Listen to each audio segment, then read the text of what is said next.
So let's move right on into it, into the supported lifestyle plan. So, this is the key, preparing your supported lifestyle plan. It is the thing that runs it all. Basically, once you've got your plan, you can then determine your hours. And then, once you determine your hours, it will also determine the amount of funding that you will receive from the health authority. So it is a key, and that's why we're going to spend a fair bit of time getting it right, because if you're prepared, right, you're going to be able to get the support funding we hope that you will need, or at least get closer to it. Yeah, definitely. So this is why it's one of the most important parts of this whole presentation today, is looking at the supported lifestyle plan. Yeah, and it has to be comprehensive. It's going to be very much a comprehensive plan. Yeah, comprehensive and detailed, the same thing. Absolutely, absolutely. So one of the things that we want to talk a little bit about are the details. Exactly, and this plan. And you can do this on the computer. You can do this by hand. Most importantly, Fernando, we need to do it. Yeah. Ultimately, and this is kind of one draft of a certain kind. There's many ways to do it. You've got to find what's easiest for you, and I'm going to try and present a couple of ways to do it today.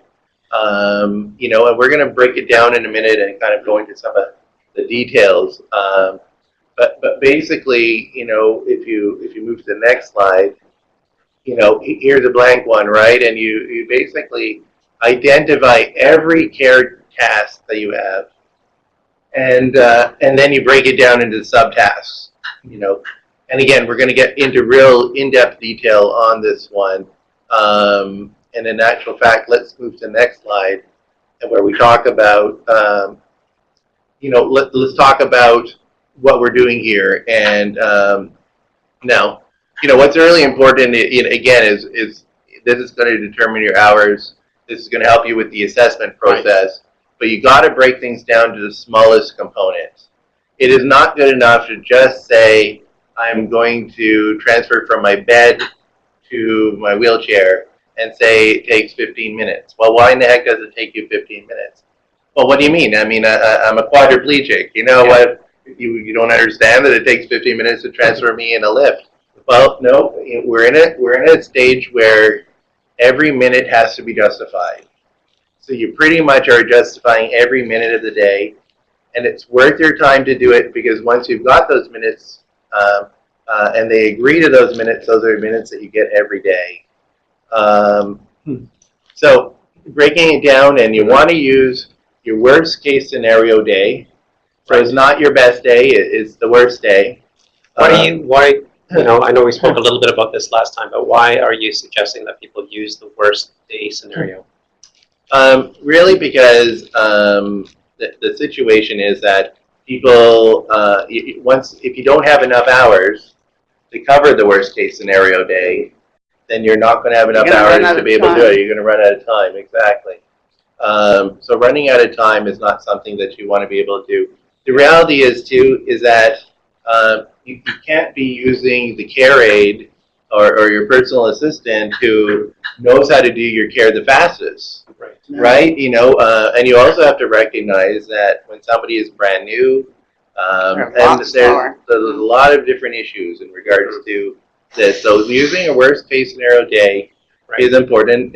Be aware that the health authorities have their own amount of time that they will allow for per task. We talked about that last time a little bit.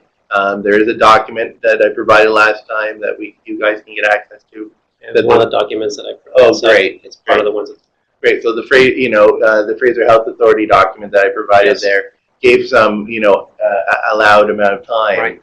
And transfers, for example, was 5 to 10 minutes. So I know for myself, using a ceiling track lift, it at least takes me 15 minutes or a little bit longer. So because it's not within the allowable time of 5 or 10 minutes, that's why it's really important to break it down to that components.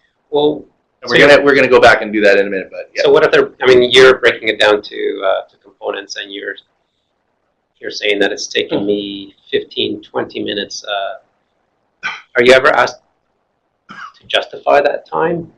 Absolutely, Fernando. You're asked to justify it, and in actual fact, sometimes the case manager will request an occupational therapist to come in and take a look and to observe it as well. So, but you know what? What I find is that when we break it down and explain it to them, it helps. You know, I mean, you know, they are moving from one client in their case, their clients.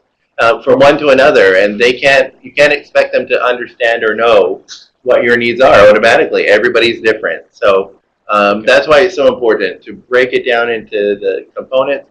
Then if they see it and understand it, they may or may not want to see it, right? Kind of thing. But I was visiting a person who wanted to go on the CSIL program just recently, and was meeting with their case manager, and you know, the first thing right out of her mouth was, you know, tell me why it takes that long. Break it down for me so I understand it. And it was very respectful and a nice way to do it. But you know what? If you have it written down on a piece of paper, you're not going to forget any components yourself. Because if you're doing it just verbally on the spot, you're going to miss stuff, right? And she's there and she wants to support you to be able to take that information to the people she needs to justify the hours. So do the work for them, and it helps them at the same time. And more importantly, you, because you're going to end up getting the hours again, and it's documented, right? When you hand over a piece of paper that just shows your support plan, that documentation is something you can use later. What about the second last point there? It says family members live with you, describe their work and other responsibilities that prevent their giving care. Right. And there we're talking about we're living in a system that provides home support hours when there's nobody else that can do it. So if there's a family member that's living with you, you need to be able to be ready to discuss why that family member can't do it for you, or how they can, you know, depending on your situation, right? Because the system's about subsidizing the home support system. So if your family member is traveling a lot, if your family member is a senior, and their body is not functioning well, but people don't know that, we need to tell them that. So making sure that you're really ready to describe why your family member can't do it. Is it good enough, people say, to say that I just don't want them to do it? Yes. Well, yes and no. You really do need to provide some detail of why they can't go. Why can't they? I think the last time we talked about, when they're making their dinner, why can't they make yours? So you have to make sure that this is all down, sort of very explicitly written down. Absolutely. And, I actually come up with a one-pager that lists my family members, right? And, and if they're living with me especially, right? Okay. And then I would be talking about what they might do for me and what they can't do for me, right? So, my family members are emotional support for me. Yes. That's what their interests and abilities are able to do. Right. So let's talk about that, because that's an important component that still needs to be helped with, right? Other people would talk about, I have a family member who could do an emergency, but can't be available every day and can't be available, on an ongoing basis, but can be there for emergency. Yep. Well, let's let the case manager know that, so they're aware of it, because they want to know what the family situation is. And that's all part of the personal support plan. It's all part of the personal support plan, absolutely. Okay. So now we're really diving into it, because we're not just talking about time, right? We're talking about what people can and cannot do, distinguishing between emotional and physical, what their roles are. So, really, it's getting bigger. It is getting bigger, absolutely. And, in our care plan or supported lifestyle plan that we're going to develop, we get right into the personal care components. But when we transfer it over to a time task analysis that the case manager asks, they do ask you who does what. So when you make a list of all the tasks that need to be done in a 24-hour day, which I'm going to get you to do, everybody, then they're asking who's doing that task all the time. So the personal support plan, this might seem a bit, a silly question, but is it different than a time task analysis? At the end of the day, they are the same, right? But a time task analysis is very specific to what the health authorities will be able to fund and not fund. Okay. So all of those things that they will fund are on the supported lifestyle plan. Some of the things that are on the supported lifestyle plan, the health authorities say they may not fund. Okay. So, for example, we on our supported lifestyle plan, we always focus very much on the personal care, right? And we really kind of go into that detail. But some people would want to talk about being driven somewhere, or maybe grocery shopping, things like that. So grocery shopping actually is not an allowable expense, believe it or not, through the health authorities, right? So for someone who's alone, single, doesn't have that extra, doesn't have a family support structure, whatever it may be, they cannot use it technically.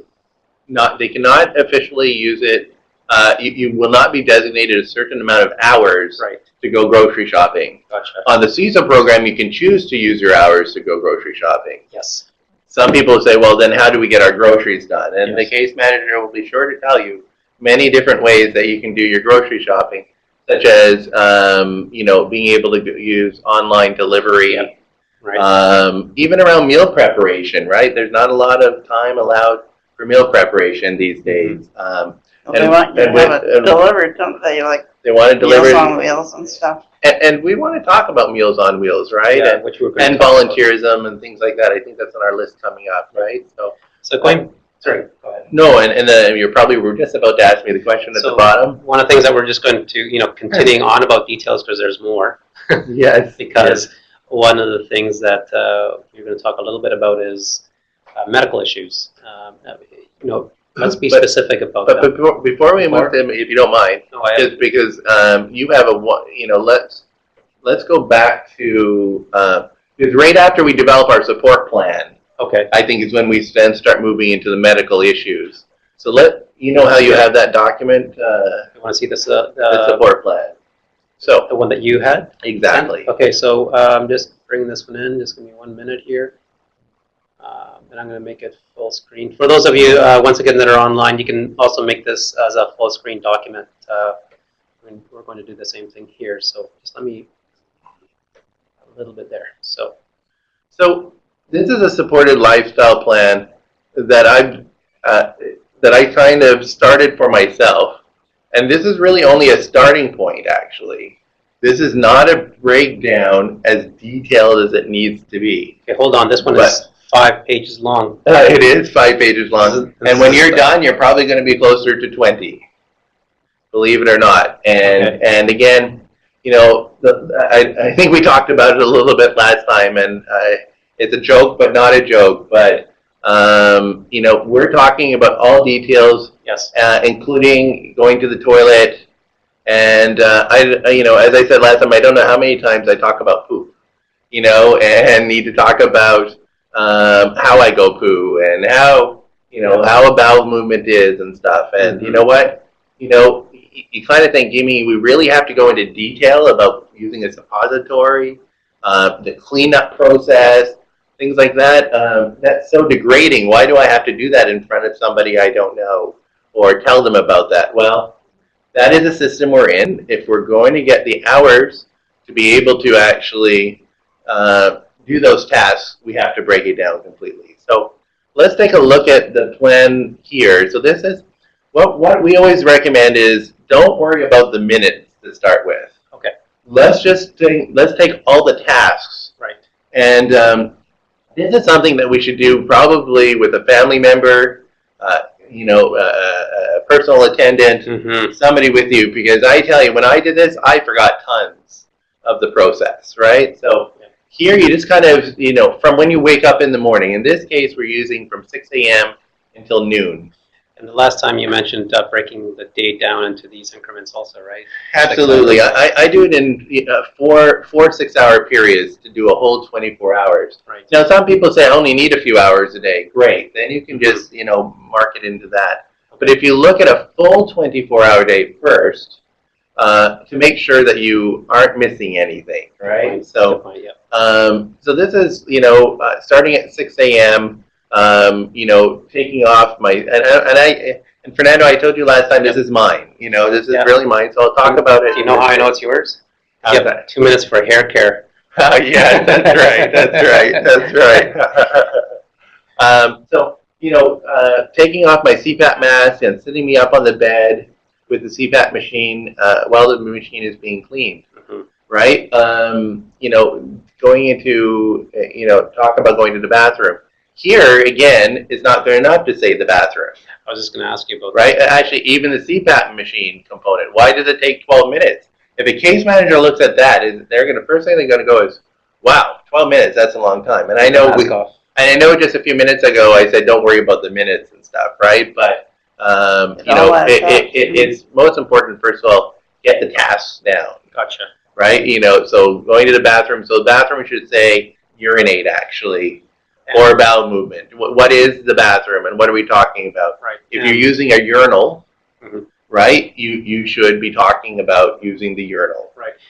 Because one of the things that we mentioned a few slides ago was the sub-tasks within a task, right? So that is a good example of the CPAP here, because when someone reads it, they say 12 minutes to take your mask off. Well, it's more than, it's not just about that. Absolutely not. And plus, the mistake here is it says take off CPAP mask and sit me on the bed. They should be two separate ones. Those are actually, and even 3, because it says CPAP machine is also being cleaned.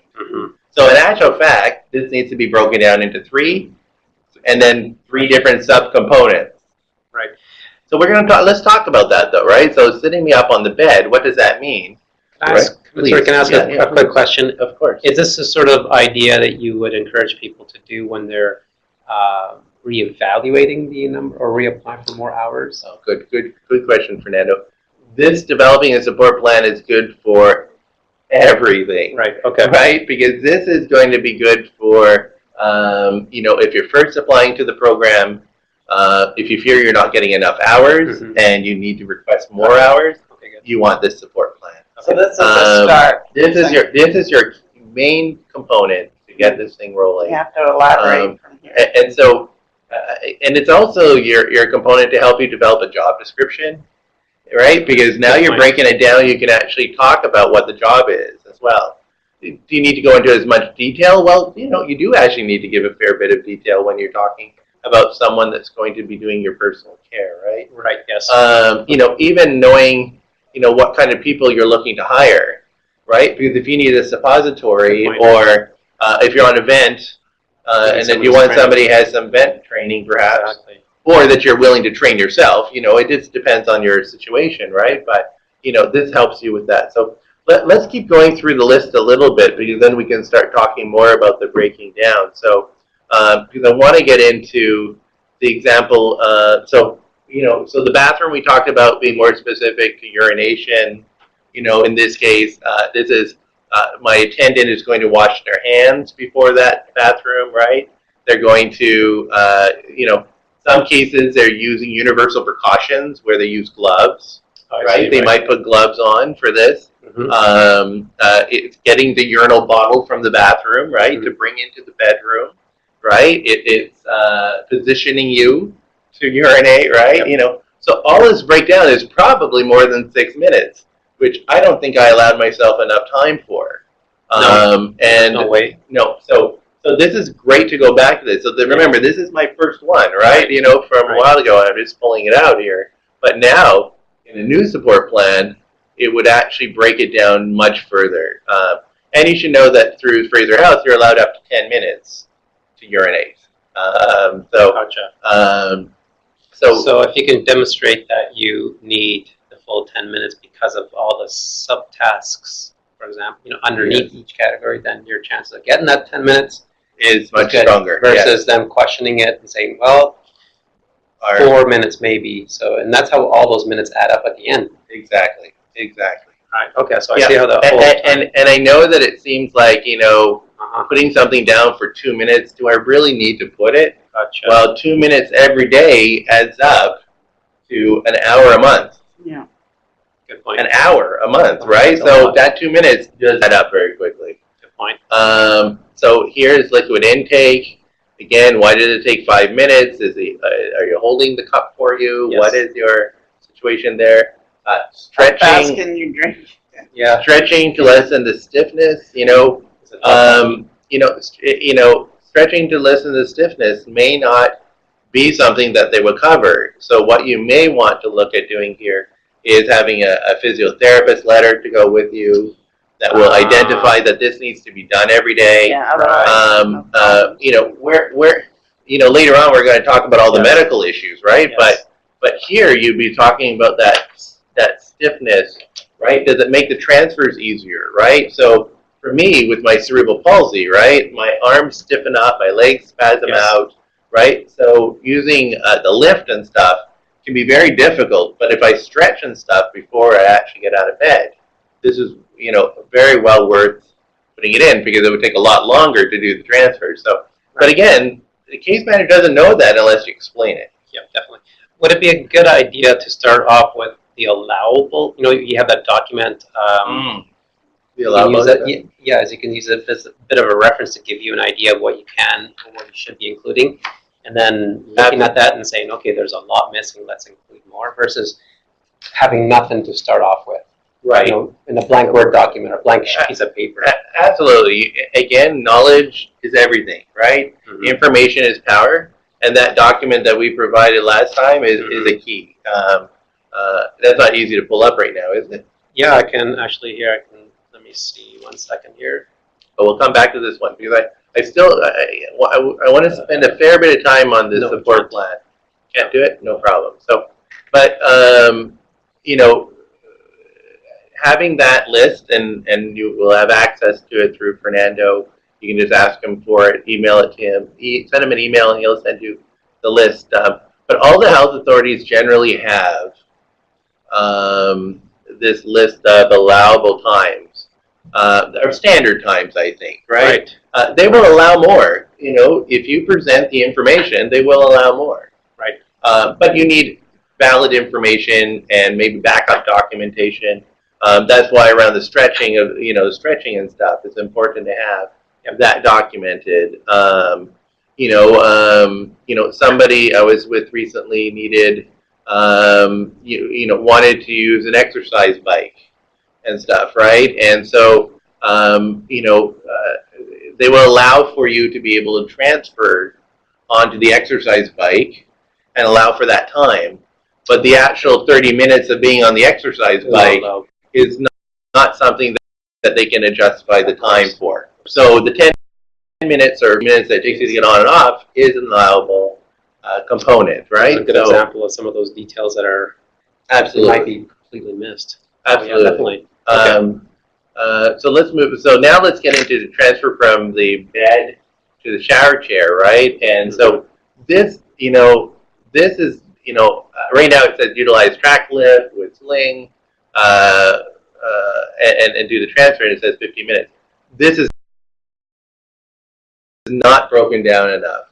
It is that 15 minutes. There's a lot that's being done from moving the shower chair into the right position. Yes.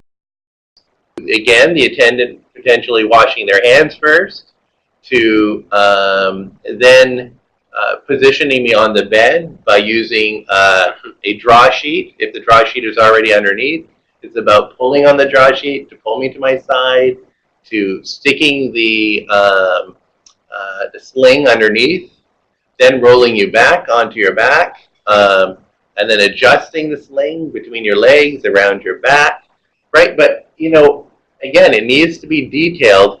You probably only need to give the detail once, okay? I'm not suggesting that the document has to have 10, the 10 transfers you do outlining every single one. But every new transfer, should probably have a description, right? So if you're going during the day for a nap, right? And it's the same process of when you go to bed. You could just say it's 15-minute transfer, right? Right. You know, the case manager just needs to get an idea of what the process So is. you do once and then you just reference it. Reference it, exactly. Okay. But again, you know, this thing, you know, I mean, when you start thinking about it, right? Oh, yeah. Now we're going up in the air, we're holding you in a certain way. Mhm. May need to allow a moment for you to have your muscle spasms if you're having muscle spasms. You know, then it's pulling you over into your chair, it's then letting you down into the chair, and then you got to take the sling out, you got to take, right? So it is a very documented component. And since I'm going beyond the 5 or 10 minutes that is allowed, this really does need to be documented very thoroughly. So because you have 45 minutes there, I mean, that, it's just, sorry, for the transfer bed to shower commode right here. Oh, this is the, right, this was the through the shower process, Yeah. right? This is not, again, no good, right? This is not a broken down enough plan. I was just going to ask because what would the allowable time be for this? Right. And there's an allowable amount for the shower, right? Yes.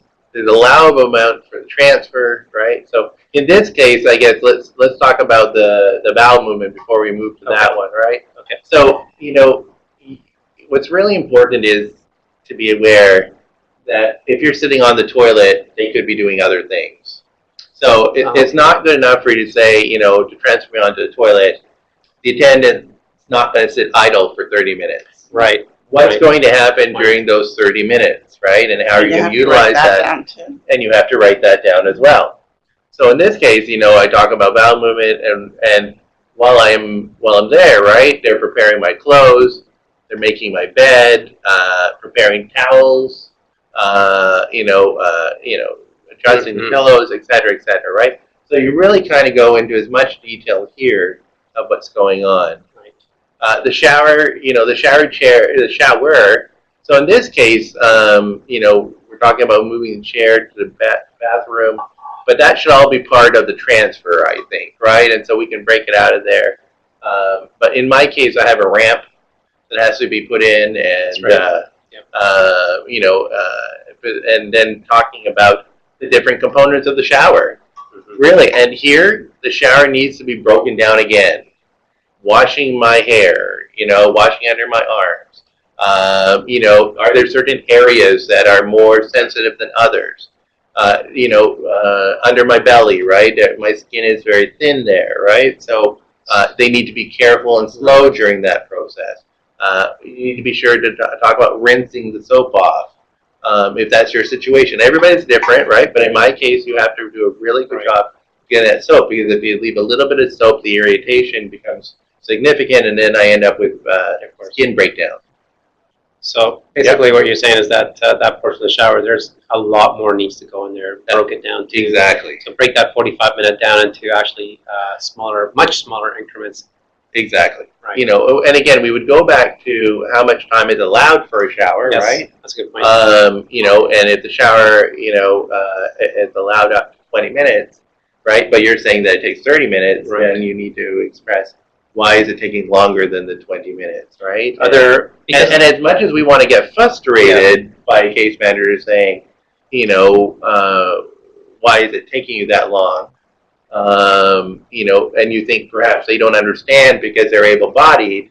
The reality is they need to take the information and justify it for every minute of the day. So shaving, you know, transferring from the shower chair commode back to the bed, right? Since it's our first back to the bed, we would probably give a fair bit of detail here again. Right. Similar steps, I'm sure, but you know, it's a different transfer, right?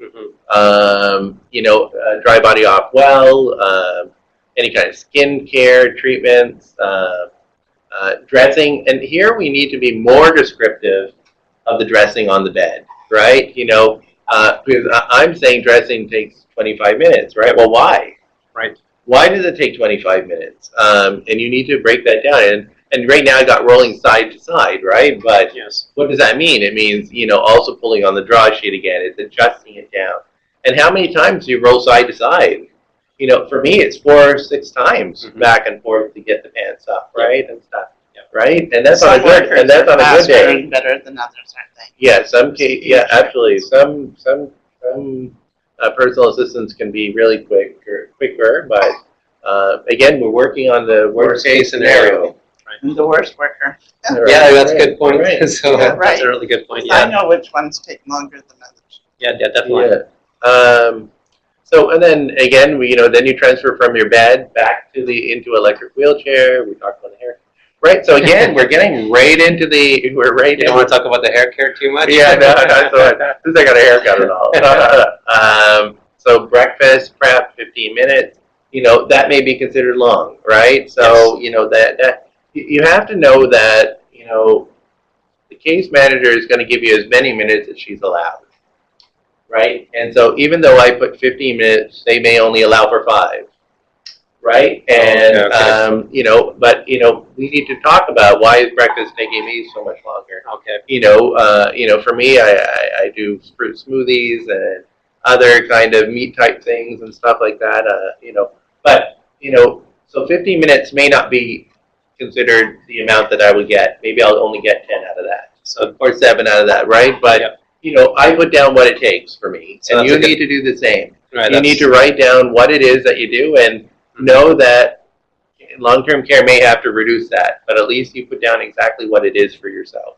So that's a good point that everyone should really be aware of, is that when you're drawing this plan up, is that what the actual, that's the first thing. The actual yes, exactly.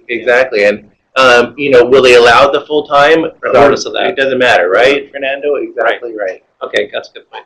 Hand feeding as well. For me, I can't feed myself, so I need to have someone help me with that. I have, in my case, I get digestion issues and stuff, so I can't eat as quick and eat a bit slower. So if you have that situation, you need to talk about it. Those are the sort of things that you would put in here. Absolutely, Right. much more detail. Again, every section, pretty much, other than my hair, we are putting a lot of detail, right? And so the hand feeding would be one of those details. And if you're somebody who coughs a lot while you're eating and stuff, put that down that you cough a lot. If you, sometimes there's aspiration and stuff, right, and things like that. Let's talk about that in that section, right? It says bathroom, 10 minutes. What's that bathroom? What are you doing there? Are you urinating again? What is it? Let's be more specific. Right? Cleaning up from breakfast, 5 minutes. Oral hygiene. Remember, right, that the dental, what do they call it? The dental programs tell you that you have to brush your teeth 3 times a day, right? That's the proper thing, Right. and so that should be down in your plan for 3 times a day for whatever length of time it takes, right? Again, for me, I get bladder infections and stuff, so I talk about eating more drinks like that. So another liquid intake is talked about here. Yeah, and you have to try and drink so much. Your liquid intake, you've got to drink, say, 500 cc's or something. Yeah, that everybody. takes a while. Some people can gulp. Yeah, Sip. and everybody's different again, and in some cases it's putting a straw in a cup, and maybe it takes only a few minutes, right, kind of thing, but still a process, and the support staff need to be able to do it for you, and it all takes time, right? Washing your face and hands afterwards. Repositioning in chair is about making sure that you're positioned right. For me, I'm prone to pressure sores, so I can tilt myself back in my chair, but when the clothes gets tucked underneath a bit, it can create a wrinkle, so you need to make those adjustments. There's cleaning up after the shower, putting it back, fixing up the bathroom. This is where you can put a little bit of cleaning to be done, right? Remember we talked last time about they don't allow that much for cleaning and stuff, but it fits here with the general showering part, because it fits in with the personal care. Oh, good point. Right, because the shower is part of the personal care. Right. We should talk about the shower, I guess, for a moment too. Sure. Right? Is that unfortunately, you need to be able to justify why you need to shower every day. I know that seems shocking to most people, considering you know, anybody You have to in justify this it. world that you would think that showering every day is something that people do. But, you know, through the continuing care system, you know, 1, 2, or 3 days of shower a week is what they consider to be an allowable expense. I mean, an allowable task. So if you would like to shower or need to shower 7 days a week, you need to be able to talk about that. So, you know, is it, you know, are you somebody who sweats a lot? Are you somebody who has rashes and that needs to be taken care of? You know, you need to have your information or what your situation is to why you need to shower every day. Yep. So, you know, and it, you know, and you may want a doctor's letter to support some of that, you know, if you're having troubles with some of these things. Yeah, I you know, absolutely a doctor's letter to support many of these tasks can be there. But again, you know, we can't automatically assume that you saying that I'm going to shower every day is good enough. So let's talk a little bit about documentation, because I'm not really sure if we have anything sort of written down on any of the slides about that, right? So you're right. Yeah. So you know, documentation. What other pieces of documents can you include to, you know, sort of a backup or a supplemental or? Yeah, and so so first of all, around documentation, if it's convenient to get the documents, go ahead and do it. I always like to give the case managers the benefit of the doubt that they're going to believe what you have to say. Right. So again, it's about documenting everything in your support plan and saying why, right? Why you need the stretches, why you need the showers. You know, you documenting it, you hope is good enough, right? It's really that if the case manager says, you know, I can't give you the shower 7 days a week, you know, I can only approve you 1 day a week. Gotcha. Right? That is when you need to go to some professionals. Could be your physiotherapist, it could be your doctor, it could be a nutritionist, you know, and any other professionals that are out there that would be willing to support your need for particular personal care. And again, everything, Fernando, is about personal care. Are they worth it though? Is it worth having going through that extra effort to? It's a good question, Fernando, and yes, it is absolutely worth it. Okay. You know, because you know, and it's worth it at the right stage. Okay. Right, and you know, I know in one of our next session or two, we'll talk about the appeal process. Yes. Right. Yep. But again, case managers are reasonable. You know, you know, and then the ones that are not able to be reasonable with you is when you need that documentation ready to go. You know, and so you'll know based on the case manager of what they are able to do and what they're not able to do with you. And again, it's all about justifying it and getting them to be able to take it to their superiors, right? Definitely. Do that. So as you will see here, so we've kind of gone through kind of the morning routine. You know, you'll see that I made a little extra note. Please note, assistant will help with scratching my head. You know, again, you know, really, we have to mention all that? Absolutely we do. And yes, I'm only saying it takes 5 minutes, right? But it's, you know, something that happens throughout the day, probably 2 or 3 or 4 times, right? So that 5 minutes adds up in time. So what we do now, though, is once we've made the list, okay? So we've made the list, then we go back and put the times. So in this particular situation, if we could open it up again wide for us, you know, we'll start from the top again, go back to the top. So here we've got so what I'd like everyone to do when they're doing their support plan is try your hardest not to worry about the minutes at the beginning. Okay. Get the process down. Right. Then go back and start looking at the minutes for your own situation in your own realities. You can then later on, as you said, Fernando, go back and look at what's an allowable expense, right? I mean, sorry, I keep on saying allowable expense. Allowable hours, right? Yes, and minutes, right? Kind of thing. So what's the real key here is get all of the tasks down, go back, add the minutes, and then you'll see at the bottom, I add up the minutes to determine how many hours my morning routine would take. And out of the 6 hours in that morning, in this particular example, it equals 5 hours. Right? So, so then we're moving on to the afternoon, and then we look at from noon until 6, right? And again, not detailed enough, as you can see, and we need to break it down. And so preparing lunch, they may not allow for the whole 20 minutes for lunch to be prepared, but for my particular meals that I have, that's what it takes. So I'm writing it down. Again, the hand feeding, going to the washroom. Needs to talk about what that washroom is. Is it urinating again? Gotcha. Because I use if I use a urinal, that kind of thing. You need to describe that here, right? Brushing your teeth, repositioning in your chair. Again, so you're making your list of all of the activities in the afternoon. And again, if there are new activity, you need to break it down into its smallest detail. Going down again, and now we'll slide down a bit more. And please feel free to use these as examples, right? And what I find is I like to give this one to people because it kind of triggers going, oh, I never thought about, plugging in my wheelchair at night, right? Oh gosh, of course I plug in my chair, but I should allow that, right? Kind of thing. So here's the afternoon. Again, breaking it down into its detail. Let's go down again a little bit more into the evening time. Feel free to look at this at your leisure, right? And again, going into really detail on everything here. I get out of my chair a couple of times during the day to relieve pressure.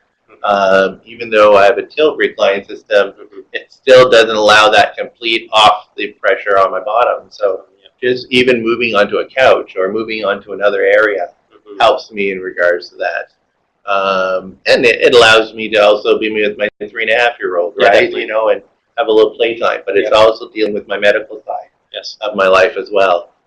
So that's a good point of distinguishing between the two, right? So because one's very specific to what the program's really meant for. Yes. The other one is about you and your personal life. So exactly. Trying to look at things that you do during the day where the two worlds sort of meet. Exactly. Right? So you can justify, because that's what you have to do. You're justifying all of the minutes. Exactly. Right? So get the maximum. And earlier in the session, we talked about 2 minutes equals 1 hour a day. I mean, 1 hour a month, right? So that's that's amazing. Those little 2 minutes adds up. So going down a little bit further, so we're going through the routine again. So here's the afternoon and the evening, and then let's talk about overnight care, right? So some people need overnight assistance and some people don't. So in this particular case, it's about my overnight, right? And so I need to, for me, I roll over about 3 times in the night. I use a bell system and stuff, and I call my attendant when I need it, I think. Works out to around every couple hours kind of thing for me. I use a CPAP mask. So again, so that repositioning, turning over, I'm saying it takes 15 minutes.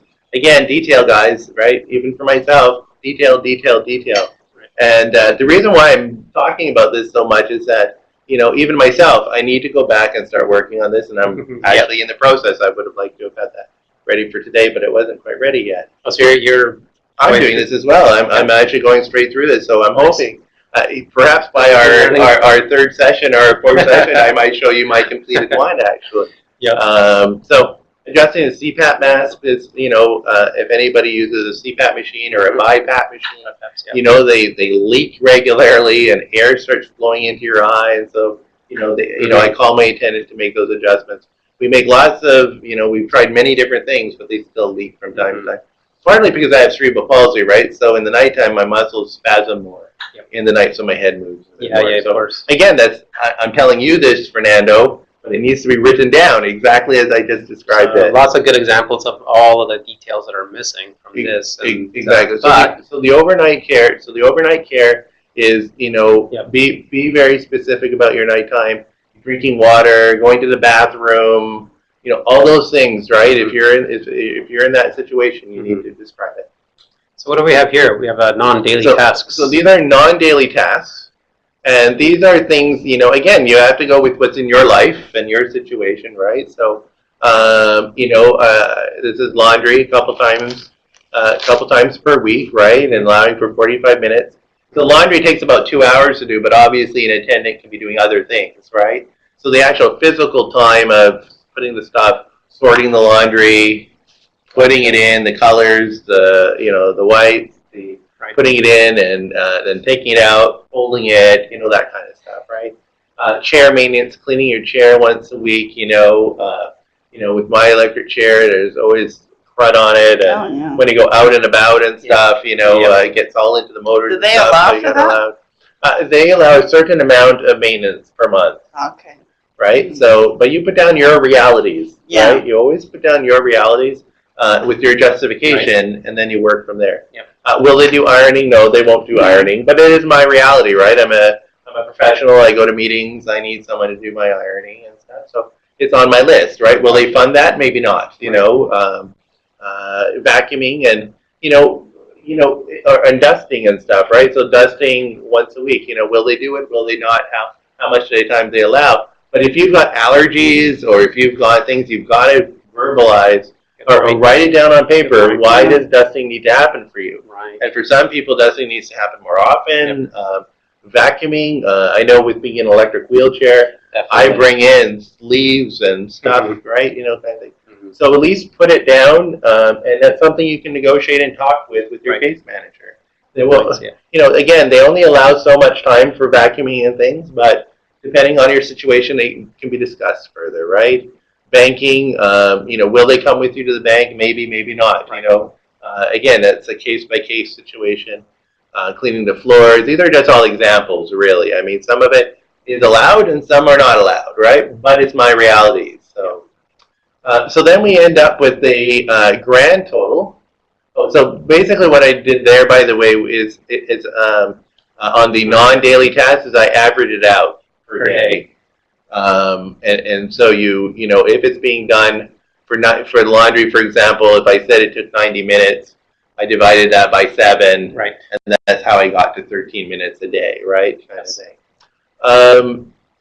So then there's a grand total, and for me, my carry is doing around 18 hours of something in the 24-hour period and stuff. So that is some information that I would be providing to my case manager as hours that I would be looking to be able to get. And will I get 18 hours? Absolutely, I will not get 18 hours. Because when she goes through the case care plan, some of the things are not personal care related enough, right? So they're going to take those out, right, to get to the hours that are most suitable for them to be able to justify. So, and if you stayed large, why don't we go back large again for 1 second? Because it kind of gets into, you can go down a bit. Okay, sorry, yeah. I No, this kind of works out because you have a slide on it, but this kind of a nice, easy way to look at it, right? So this is, some of the medical issues that I deal with that still needs more detail too. Yes. But, what are these medical issues related to personal care, right? So in the support plan, when I talk about taking my medication is for my acid reflux, for example, right? So that's why it takes, a few minutes or whatever to take my medication. Here's the justification for taking a medication. Here's the justification for maybe needing to sit up in the middle of the night, right? Because the acid reflux was bothering me. So there's a 30-minute times where I need to sit up in the night. Again, it's outlining the medical issues, so it makes it easy for them because they need a list of that anyways. But now you try to not just make a list of the issues, you also describe how it affects your personal care. Yep, that's good because one of the things that I'll just minimize this. Give me 1 second. Please, yeah, sure. So going back to this, I'll move this out of the way here, because the next slide that we have here is very specific about. There's a list, right? Right. This was an example of list. Those are just examples. But what's missing from that list, really, too, are some people who are quadriplegics or paraplegics that have. Where their bodies heat up or get cold or they can't tell the temperatures and and need to be able to talk about that. Does that mean that you need to be able to have somebody around to be able to help you You know, change of temperature throughout the day. You know, does your place get hot and cold, and do you need that adjustment? And somebody to be able to monitor those things, right? So again, there's a lot of other issues that people are dealing with that they just need to be aware of. They need to be aware of those issues. It's not just about, you know, making a list of everything that on the medical side of it. It's bring all of the medical issues to personal care. Exactly. So what do they need to do to help you minimize some of the, or deal with some of the medical issues that you have? Yeah. And going back to, you know, the point we're always saying is that worst case scenario, right? Yeah, the worst case. So, and this can be a big one. Absolutely, this can be the big one. Exactly, the worst case scenario. Yeah. So, and Fernando, why did we do the supported lifestyle plan? You identified that at the very beginning of this whole process, is that this is for you for when you're looking to get more access to more hours because you feel you may not have enough, or you're just starting to go on to home support, and it's going to start you off with the hours that you're going to get. So this detailed component is critical for you to be able to express yourself to your case manager.